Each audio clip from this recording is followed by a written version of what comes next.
A rich life isn't a straight line to a destination on the horizon. Sometimes it takes an unexpected turn, with detours, new possibilities, and even another passenger, or three. And with 100 years of navigating ups and downs, you can count on Edward Jones to help guide you through it all. Because life is a winding path, made rich by the people you walk it with. Let's find your rich together. Edward Jones, member SIPC.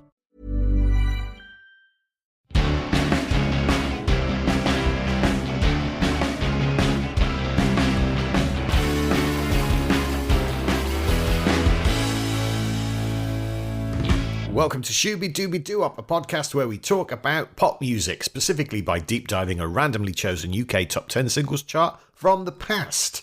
I'm James Cook. I'm Andy Robinson. We're halfway through our deep dive of the chart of April 23rd, 1999. Could go back and listen to part one to hear our thoughts and critiques and, humorous comments about that top 10, but also we could just recap it, eh? Down one to number 10, it's You Get What You Give by the New Radicals. Don't give up, you've got a reason to live and smash capitalism while you're there. A new entry at 9, it's Love of a Lifetime by the Honeys. The Honeys with the continually rotating cast. Down 6 to number 8, it's a former number 1, Flat Beat by Mr. Wazzo. Got me smoking sausages. Down 1 to 7, it's Witch Doctor by the Cartoons. Sexy Elvises and that ooh-ee, ding dang walla bing bang. And up 2 to number 6, it's No Scrubs by TLC. A classic. You can listen to all of these songs either... I decided to sum up TLC. Okay, fair enough. You can listen to all of these songs and the ones we've done and the ones we're going to do on our attached Spotify and YouTube playlists. I always like to give you a nudge to clicking on them. And there's another half a dozen songs on those playlists that we're going to get into in our bonus tracks podcast, where we talk about half a dozen records that never ever made the top 10 despite being in the charts at this time. I mean, I like the bonus tracks podcast we do, James, for our Patreon subscribers. Yeah, we kick back and we let loose. We do. What will it sound like while we're kicking back and letting loose? It'll sound like this. And I also like the line, we drink until we stink. Sounds like it'd be on a t-shirt worn by a terrible, terrible stag do. Oh, mainly, I just play Scrabble with my partner. The life of a rock star, eh? Yeah. If this song was written in 2026, that's what it would be. It would be called Podcast. You are absolutely right. Yeah. My dad says, what are you doing with your life? I said, I'm thinking about doing a podcast. And he said, are you fucking mental? Join our community now at patreon.com/ShoobyPodcast. Number 5. It's a new entry at number 5. It's Electricity by Suede. I didn't remember this at all, I have to say. I vaguely remembered it. In my head, when I think about the song and how it goes, it very, very easily turns into Trash by Suede. Right. But I think the chorus, they've got a sort of anthemic sing-alongy chorus bit, haven't they? Do you know what they do in their choruses? Can we do some music analysis go straight right away? ahead. This Yeah. is interesting. It's only Suede and Brett are going, they've got a love like something or other, yeah? Yeah. They've got a love and it's like your mother. Have a go, it's a lot of fun. Got to rhyme with mother. We got a lot of love and I'm getting into some bother. You got it. It's the pain, and you think it's going to go, but then you think from that chord it's going to go back into, yeah? Yeah. For the chorus at least, I got a love and a pain. Yeah? Whatever it is. Yeah. It's got an unexpected lift, a chord that's out of key, but then it returns to where it should be. So I think that gives you a little jolt of, let's say, electricity. That makes me sort of want to sing along to the chorus and wave a lighter in the air. Yeah. Gives it that anthemic feel. I like the chorus, although the lyric, Go on. it says, Let's do it. oh, it's bigger than the universe. And then it says, it's bigger than the two of us. Yeah. That should be the other way around. Should start with saying it's bigger than the two of us. And then it's bigger than the universe because it's expanding out. If you start with... Are we telling Suede how to write their own songs? Yes. If you start with it's bigger than the universe, you don't have to say it's bigger than the two of us. Well, you've already said it's bigger than the universe, which is as big as it's going to be. It needs to escalate. I don't know what they're doing there. All right. So that was bothering me. But otherwise, I enjoyed the chorus. If I'm honest, I find the verses and the rest of it a little bit musically busy. Okay. It feels like everything's happening. They're noisy Suede records. I feel like this is the first one. I don't think Bernard Butler is on this one. No, he's this is a later iteration of Suede. He's long gone by They this have point. some strange production choices, I think. Not always to my taste, but nonetheless. Well, we very rarely talk about production, do we, James? Let's do it. we should really on the pop podcast. Yeah. Well, Brett Anderson said that it's just a simple love song. I agree. Is it though? It sounds incredibly complicated. No. I mean, lyrically it is, but the sound of the guitars and everything going on during the verses, there's a lot there. Yeah, it's riffing away, isn't it? Like a squawking and wailing and a weeping and a nailing. Nailing, was there? Well, mind you, he was addicted to heroin and crack at the time. Yeah, right. He gets clean later in the year. He's got a love like a violent mind. We get our love from the white lines. We got a love and he got no name. We kiss our love with lips like pain, etc., etc. Not the greatest poetry. Catchy, though. Yeah. The lead singer from Head Music, their first album for 3 years, and their 8th and final UK top 10 hit. Did you watch the video? Yes. Yeah, pretty good, isn't it? They're in knocking around London. Well, the are they? W1 area. It's like they're phasing in and out of reality. Yeah. Isn't it? Yeah. And then you see Matt Osman, and he's really tall. That's right. I was going to discuss this. I mean, it seems a shame for Suede that almost this is their claim to fame these days. For so long, Matt was the most successful of his siblings. But what TV show did Matt Osman write the TV theme tune for? He's actually done quite a few. Pointless. No, 8 out of 10 cats. Well done, Matt Osman. The video that I mentioned, they're going around London, aren't they? It's back-end streets people on YouTube were complimenting Suede on putting a phone box in the video because it reminded them of David Bowie. They're quite Bowie-esque, Suede, yeah. Is a phone box a Bowie thing? On Ziggy Stardust album cover. Okay. That thing. So that means all phone boxes are David Bowie. David Bowie now owns phone boxes. It wasn't because it was 1999 and there were still phone boxes around. Nope, not according to the... You know what fans are like on YouTube? James, we can't criticise people for this. Look at our analysis.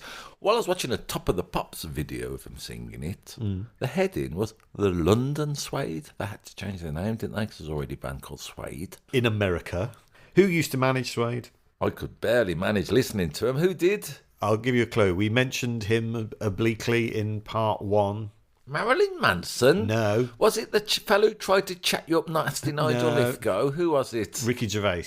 Oh, of course, Ricky yeah. Gervais I used to forgot manage that, Suede for a yeah. little bit. Brett Anderson said, the history of Suede is ridiculous. It's like Machiavelli rewriting Fear and Loathing in Las Vegas. It involves a cast of thousands. It should star Charlton Heston. It's like a pram that's just been pushed down a hill. It's always been fiery and tempestuous and really on the edge, and it never stops. I don't think it ever will. Shut up, Brett, you're in a band, that's all. Part of you's thinking, is it? It's really... It's like a pram that's just been pushed down a hill. Sounds like an episode of The Last of the Summer Wine, if I'm honest, Brett. What else was he comparing it to? Machiavelli rewriting Fear and Loathing in Las Vegas. I mean, what does that mean? It should star Charlton Heston. What, like Planet of the Apes? Yeah. At the end, they come back and there's a massive statue of Brett Anderson. There's a phone box I discover. Yeah. Oh my God, you ripped him off. Come on, I'm into You this. maniacs. I'm into this. What else did Brett compare him to? The story of Suede. Those are the things. Those 3 things. It was only those 3 things. Sounded like so much more at the time. Well, hey, isn't there? There's that, isn't there, to this song? It sounds like loads, but actually, it's quite simple, really. Yeah, they've got a fantastic live reputation, Suede. I've never seen them, have you? No. Everyone I know has seen them. They've had their socks blown off, so that's good. Brett Anderson has such a unique singing voice. I always think the first time Suede, I mean, it would have been a different iteration of the band, but the first time they sort of got together to rehearse, the first time they heard him sing like that, do you think any of the other members of the band just sort of looked at each other Started giggling. and went, are we going with this? He has an idiosyncratic take on his art, doesn't he? I saw him on the news the other day. Oh, wow. Channel 4 News, being interviewed by that fella. Krishnan Guru Murthy. Him. Yeah. Krishnan was going, well, how do you feel about Britpop? And obviously loads of bands are getting back together. And then Brett was going, yeah, it's never about that for me, actually continually looking forward. And I thought, well, you could say that about Pulp. They've got a new album, haven't they? Yeah. Why are you slagging them off a little bit? And also, Brett, I bet you do your old songs. You'd be pissed off if they didn't do Animal Nitrate when you went to see them, wouldn't you? Which was the Suede single I bought. Great song. And yeah, it's 1999, so Britpop is well and truly over at this point, but the bands are still knocking around. In fact, there's one coming up in the bonus tracks as well this I week. mean, this song, Electricity, James, I played it on my phone while it was plugged in charging. It cost me 18 quid to listen to this record. I put a quiz out, James, on our social media. We're on social media, aren't we? We are on Facebook and Instagram. And I asked people, pop stars mainly, I said, what other sources of energy could Suede use? For 1 million pop points, the Weather Girls are having a whirl today to say Suede should try solar power, while Tina Turner is guessing that Suede could use a wood burner to heat up their shower. Bob Dylan is being silly and speculating that wind power is doable. The Pet Shop Boys are making a noise and saying Suede should invest in power that's renewable. Chris Ria's got in touch to say... Dealing party, Chris. I don't know who got in touch this week. Chris Ria's got in touch to say he reckons that coal is viable, whilst Kanye West has had a guest to say that he should invest in biofuel. Jesus Christ is on his bike to suggest pedal power, as we know he's a holy one. Finally, Bruce Springsteen is beyond belief when he's recommending that rather than using electricity, they should heavily invest in the recent takeover of Venezuela, as they have a lot of reserves of natural oil and petroleum. Who should we give 1 million pop points to there? Jesus? I feel like if we don't give it to Jesus, we'll get in trouble. Yeah, I agree.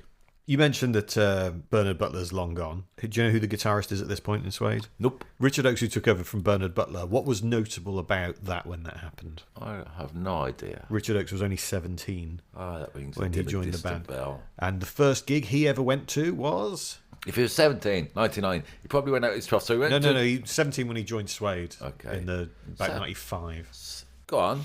Suede. Now, that'd be a thrill, wouldn't Yeah, it? joining the first band you ever saw live. So who would you be in? Shakin' Stevens? You'd be in Shakin' Stevens. Be one of his legs. Who would you be in? I would be in Hugh and Cry and James. Barbados. You got a fact. Just singing the Hue and Cry. Have you ever seen Hue and Cry? Like Suede, James, who have a reputation for live. Hue and Cry have also got that reputation. Well, they were the best gig I'd ever seen by that point. Were they? Well, that was the first gig I ever went to. I had the good grace to meet people from Go West recently. They were moaning, James, like comedians do. they had to follow Hue and Cry one night, and they were sort of pissed off watching them, thinking, "Oh, we got to go after this because they were so good." Oh, good. I'm glad they're still good. Number 4. Up 1 to number 4. It's Thank Abba for the Music by various artists. The Super Troopers or something Yeah. they're called on the list you sent me. Sometimes they're called the Super Troopers, sometimes they're called various artists. On the official chart website, they're called various artists, but they're called Super Troopers on Spotify, and also when they performed it at the Brits. James, That's let's where it's point from. out first, Super Troopers as a band name. You think I've never heard of them? This would be some dodgy knockoff ABBA tribute. Who's in Super Troopers? Well, it is a dodgy ABBA tribute, but it's Tina Cousins, who'd had a number 2 hit with Sash, and Swindon's Billy Piper, Cleopatra, Bewitched, and Steps. Yeah. Yes, Cleopatra, Bewitched, and Tina Cousins would never get higher in the UK charts again. And this record, which, as you can guess, because it's called what it is, what's it called? ABBA Medley. Thank ABBA for the music. One of those records of referring other pop stars I mentioned in part 1 in allusion to that anyway. All right, then. So Yeah. they performed this at the Brits is what I learned. The Brits in 1999, because the winners of that year's Outstanding Contribution Award was ABBA? the Eurythmics.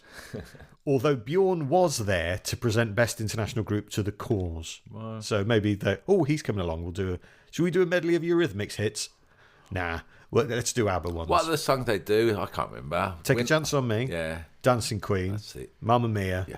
And Thank You for the Music. Right. Although they change it to Thank ABBA for the Music at the end. Yeah. Nice touch. Other presenting people at the Brits in 1999. I love it at award ceremony where they put 2 random people together to present an award. And they're like, here are 2 people who've never met, but we're going to assume they have enough chemistry to get away with a 1-minute-long introduction. Yeah. Mariella Frostrup and Prince Nassim Hamid. There's a film out about Prince Nassim Hamid, coming out soon. Have you seen this? A biopic about him? Yeah. I heard a story once about Mariella Frostrup. Oh, Do you want to know what it was? are we allowed to put it on the pod?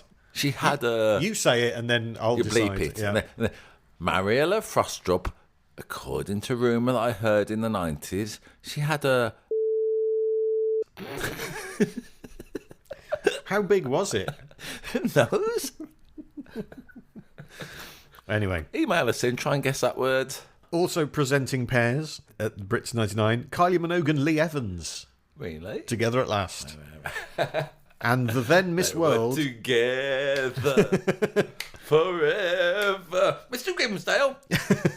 That's a bit... I don't mean that. Lee Evans is brilliant. And the then Miss World, Lenore Abigail and Ian Wright.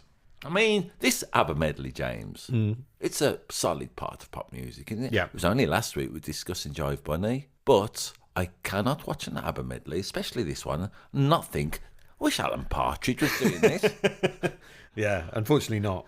Did you like this record? Well, the thing you like about it is, you go, oh, ABBA were good, weren't they? Yeah. And these guys are singing along to an ABBA. They're not doing anything with it. They're just going, hey, do you remember this bit of ABBA? And then they sing it. And you go, yeah, that was good, wasn't it? Then that's kind of all there is to it. I mean, there's only two fellas about, and they're the two from Steps, aren't there? So, you know, misrepresented, yeah? Well, no, there were two... I'm going to cancel this There were record. two fellas in... I haven't done it. There were two fellas in ABBA. There weren't 18 women, though. Well, that's their fault. That's what they've missed out. So you know how ABBA, the ABBA naming method, yeah, it's the first letters of their names. Oh, go on. Have you prepared this? Yeah. For all of them? Yep. Go on. They should be called Bez Flicks Clit. All right. There you go. That's the first letters of their names. Is that how do you spell Flicks? Flicks is spelled correctly. The only word that's not spelled correctly is clit has a Y in it. Nice work. I had the good grace recently, James. I went to Stockholm working. Yeah. Went to the ABBA Museum. They've got an ABBA Museum in Stockholm. And when you were in Stockholm, did you like, I don't really like it here, and then you stayed a bit and you were like, actually, I love it. Clever people will be laughing at that joke, Andy. Don't look at me like that. So, what do you make of this about a band that has its own museum? There's not many of them, is there? Well, yeah, because they're massive. And for a while, weren't they like Sweden's biggest industry or something like that? I mean, if Honeys had their own museum, who would be working in there? You could never tell. That's reference to part one because of the ever-changing squad system they had. Would you like to see any band have their own museum, James? You like 10cc. We said we were going to go up to Stockport once to go to Strawberry Studios, which we never did. No, we never did do that. Yeah, the 10cc museum, that'd be fun. I think I'd be the only visitor. They'd only need one car parking space. I suppose that's good.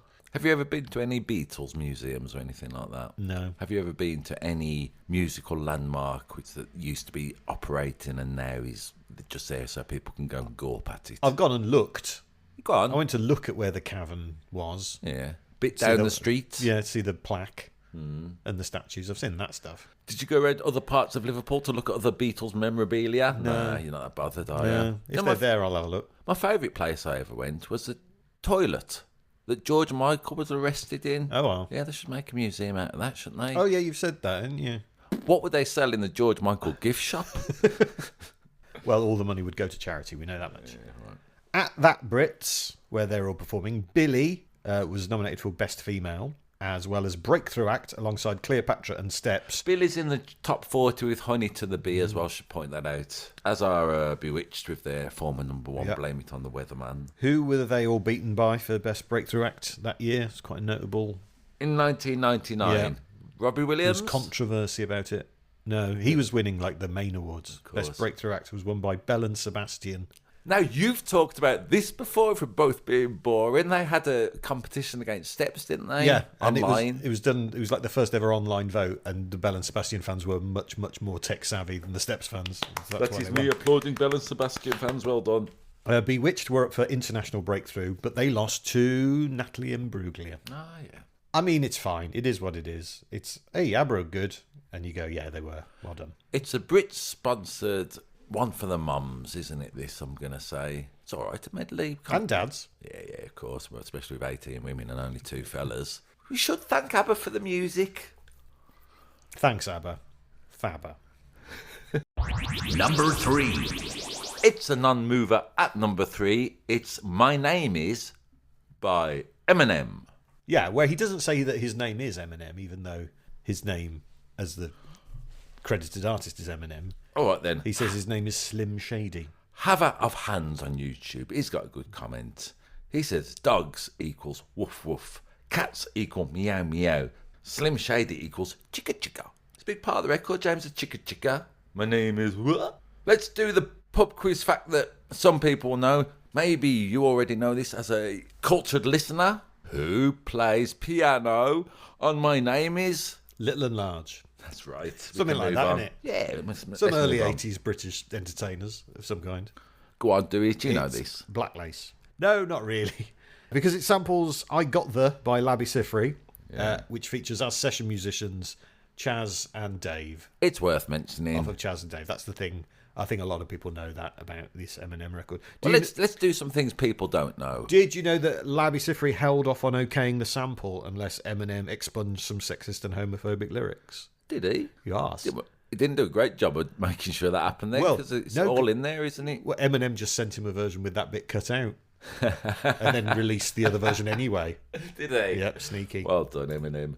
Eminem has shown up on this podcast quite a bit, although not for a little while. We always, whenever we do a top 10 from the 2000s, James, we've always been talking about Eminem. Yeah. It's his debut single, not quite maybe, but it's the first time I ever heard of him. Yeah, it was the first time he came to prominence. And I've said before, and I'll stand by it, that Eminem is like the South Park of the pop charts. That's right. It's a similar kind of vibe.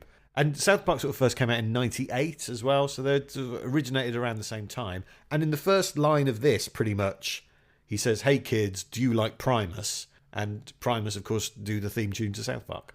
That's a censored version when he says, "Do you like Primus?" Because in the real record, he's saying, "Do you like violence?" That bit gets cut out, but no, I'm going to stick 9 Inch Nails through my eyelids. Yeah, it's weird. Yeah. Why do they have censored it? I mean, on the video. Do you watch video? Yes. On YouTube, a lot of people are talking about the censored version of it. Tooth Fairy 113 says, listening to Eminem clean is like playing GTA without committing any crimes. MRP 973, this is from 6 years ago, this comment. But they say, listening to Eminem censored is like having corona without symptoms. Which a lot of people did, to be fair. And a YouTube channel, that's what they call themselves, that's their name, they say, censoring Eminem is like removing art from the word earth, causing it to become That's a good one.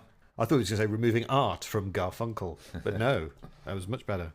So there's that, isn't in the video. Who does he play in the video? We've mentioned him several times in part one. Marilyn Manson. Marilyn Manson turning up again in the cultural warp and weft of 1999. Again, this is one of the records with self-referencing, of course. Yes. Well, is it self-reference? Because he refers to himself by a name that is not his name. He doesn't say, my name is Eminem.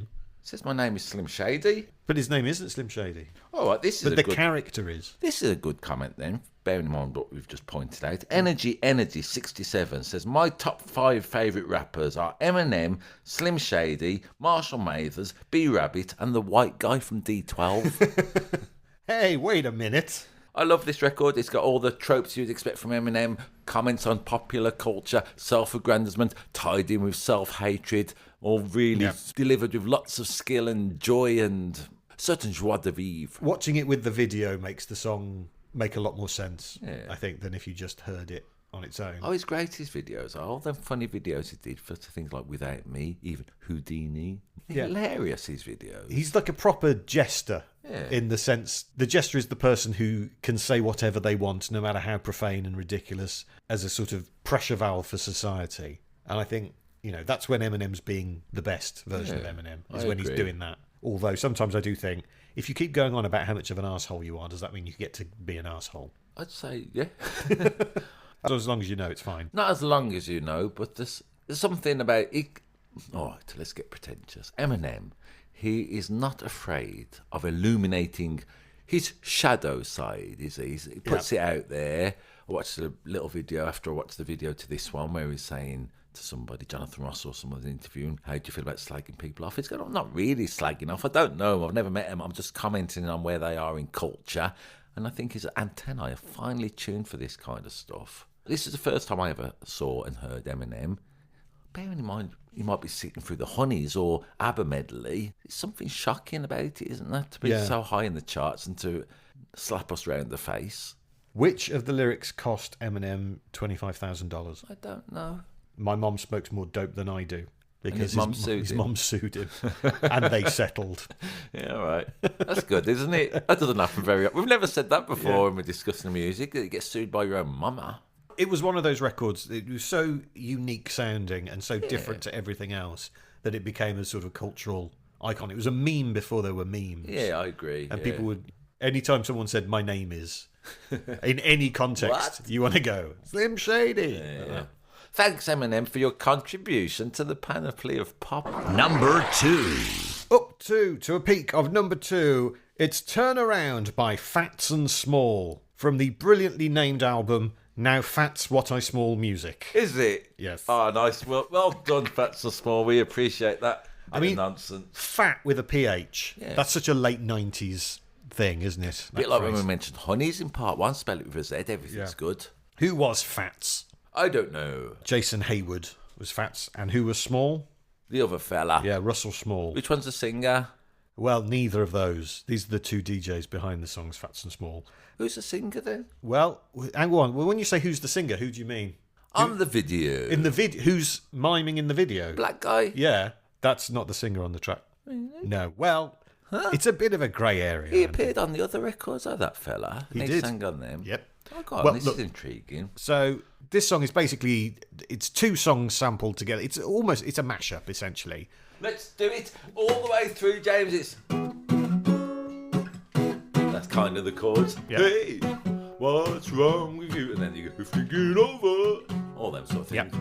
Listen to what I said. So It's the, repetitive is my point. I can see you getting annoyed. the music is from The Glow of Love by Change, a song which features Luther Vandross on vocals, but they don't use any of those vocals on this record. Yeah. And there was a thing in the late 90s, wasn't there, of taking incredibly tiny bits of classic old disco records and looping them to That's create whole new right. songs. Because there was this, there was Make Love by Room 5, there was Groove Jet by Spiller. That's what they've done here. The vocal, though, is a sped-up version of a song called Reach Up by Tony Lee that got to number 64 in the UK charts in 1982. Yeah. Yes.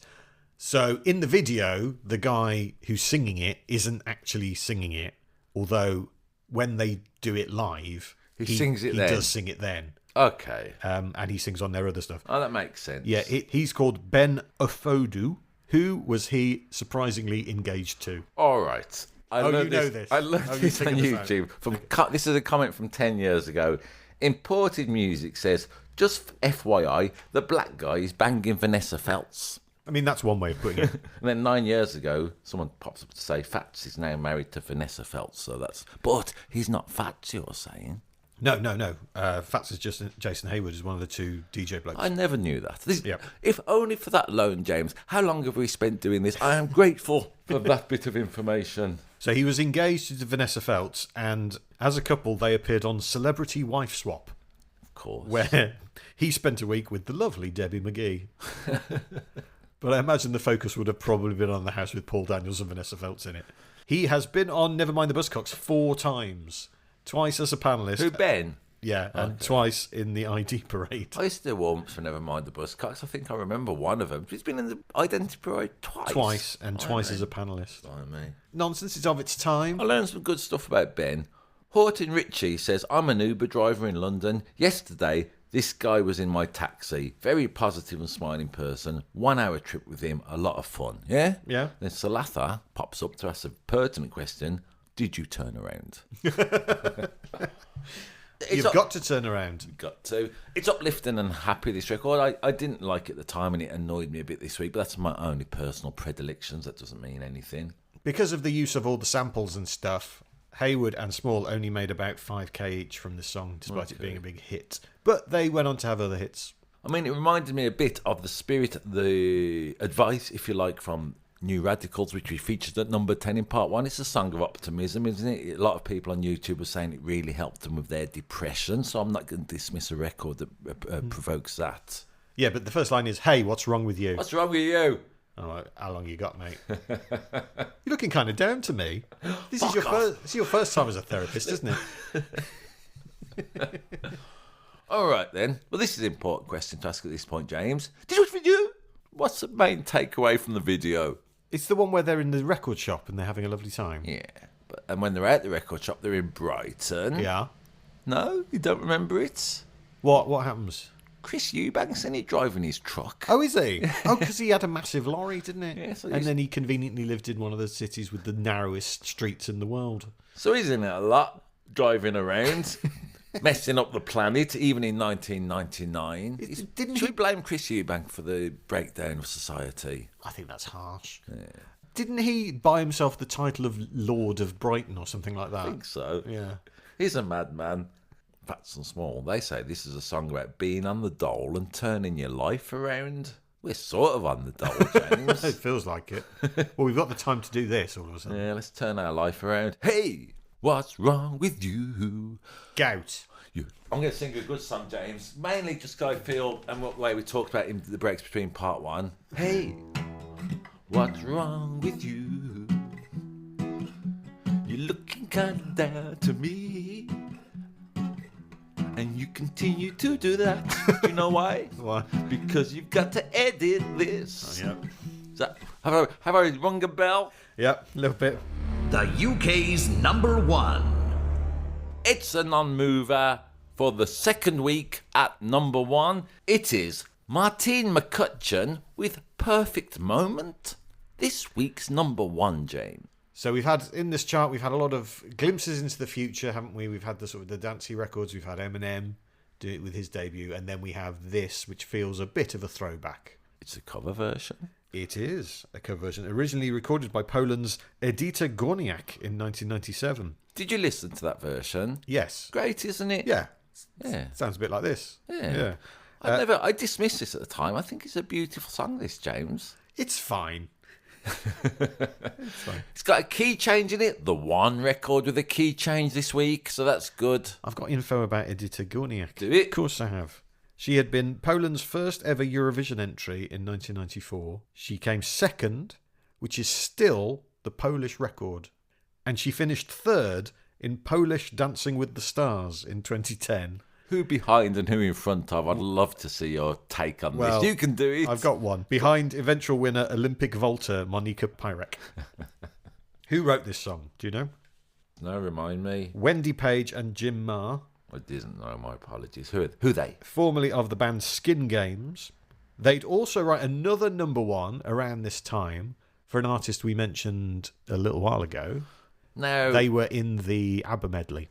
Okay. Would it be Bewitched? No. Would it be Steps? No. Would it be Cleopatra? No, you're just going through the list. Would now, it be aren't you? Tina Cousins? No. Would it be Billy Piper? Yes. I knew it was Billy Piper. Hooray for elimination. Yes, they wrote Because We Want To. I love that record. All right, then. Which Well is done, weird then. that the Perfect Moment and Because We Want To are kind of cousins. Yeah, the life of a songwriter. I was going to go for something middle of the road, but they wrote that teenage anthem. Why do you want to play that song so loud? I used to love that record. I forgot all about it. We're not talking about that, though. We're talking about Perfect Moment, which is apparently also a song you love. It is so beautiful, James. Go Lovely. on, convince me. D, major 7th, yeah. And then you've got Reminded Me of Lot.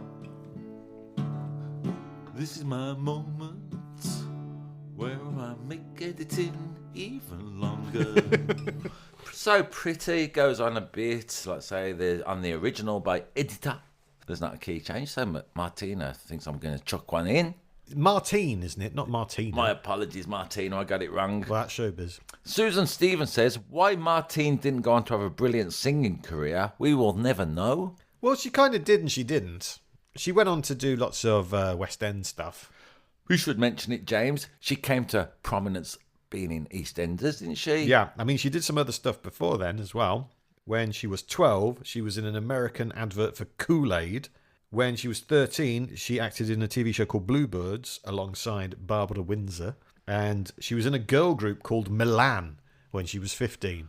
There's a few people there saying, why didn't she go on to have a brilliant singing career? And Sonny Liston E3 pops up to says Grant and Phil Mitchell didn't want her to.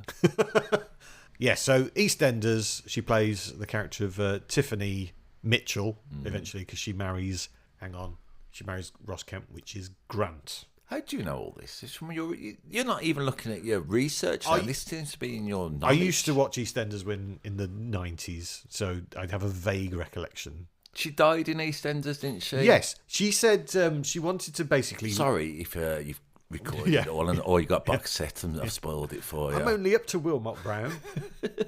She wanted to basically go and do music career, so she said, I'm leaving for a bit. And then the behind the scenes head honchos. This is what I learned. An executive producer killed off all the good characters. Yeah, no, we're going to kill her. It's like there's no chance she could come back. She's not moving away. Yeah. So she could come back later. No, we're going to kill her. So do you think the BBC were being spiteful? In later years, that didn't matter anyway. They started bringing characters from the dead. Did they? Yeah, they did with Dirty Den.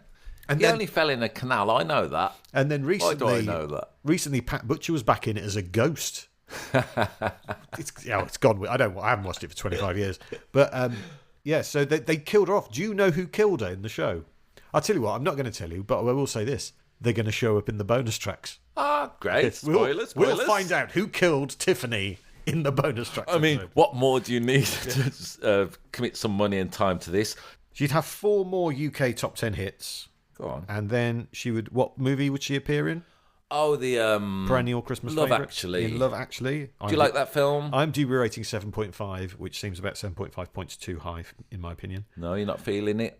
I'm not a fan of Love Actually. Good job we're not doing a movie doovy doo-wop. Yes, exactly. Right. The really weird thing is that in the movie, Martin McCutcheon's character is constantly referred to as being overweight. Yeah.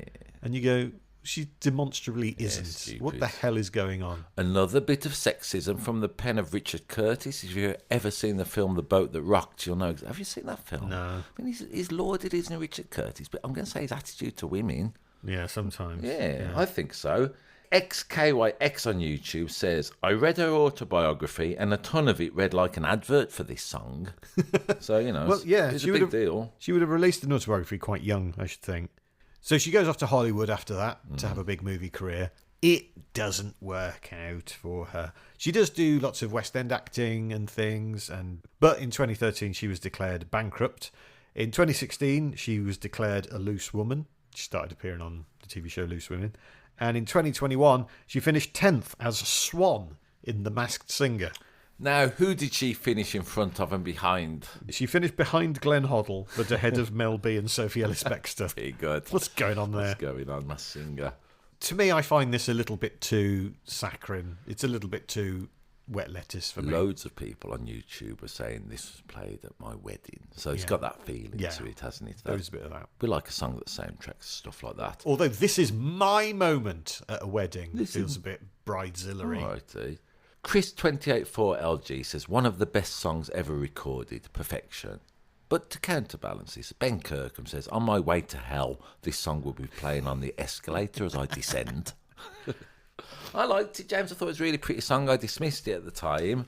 A discovery for me this week. It's also learned on YouTube comments. Get this, all these things it's featured in: Psychoville, Bo Selector, French and Saunders, The Royals. So I think the comedy shows, so many of them used it with their tongue in their cheek, I would imagine. Because it's a soap star singing it, because it's overtly sentimental. I get that. But why do you think some records get a kick in like that and they're used as a talisman of naffness? Well, we don't know if it's getting a kicking. We don't know. Oh, if yeah, they're Bo genuinely... Selector. He's well known he for, is, clearly. for celebrating everything. French and Saunders, they sort of celebrate things, don't Yeah, they? and Psychoville do. Yeah, but, right. So I know what you mean, though. I know what you mean, and I'm glad that you've re-examined it and you've enjoyed it, because that's kind of the point of this podcast, isn't it? Beautiful.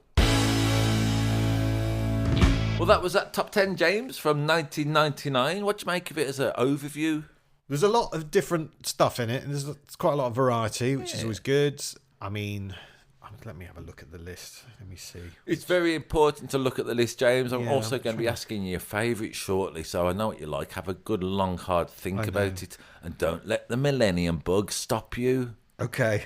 Well, here's the thing. You get what you give. Classic.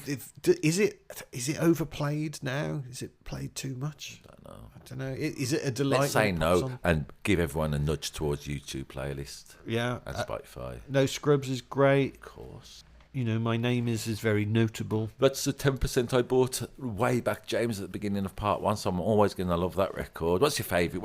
I think my favourite one is probably going to be You Get What You Give, but I think the one that has surprised me this week with how much I've enjoyed it is Turnaround by Fats and Small. Okay. Mine would be Martine, because I dismissed it completely at the time. It's actually really pretty, and it describes, James, what I feel every week when we podcast. This is my perfect moment with you. Really? You can listen to all of these songs on our YouTube and Spotify playlist. Always like to remind you to go through that. We'd like to say before, during, or after. It's after now, but, you know.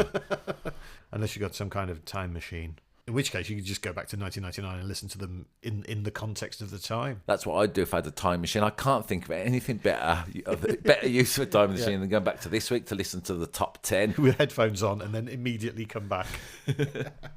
Thank you to all the artists and songwriters and producers and, bass players who made this beautiful music. Thank you to the record buying public who are still buying records in 99 to put them in the top 10. But mainly thank you for listening. We appreciate it. Yes, thanks very much. Rate and review. Please join our Patreon. And until next time, Shooby Dooby Doo up. Bop, bop, shoo up.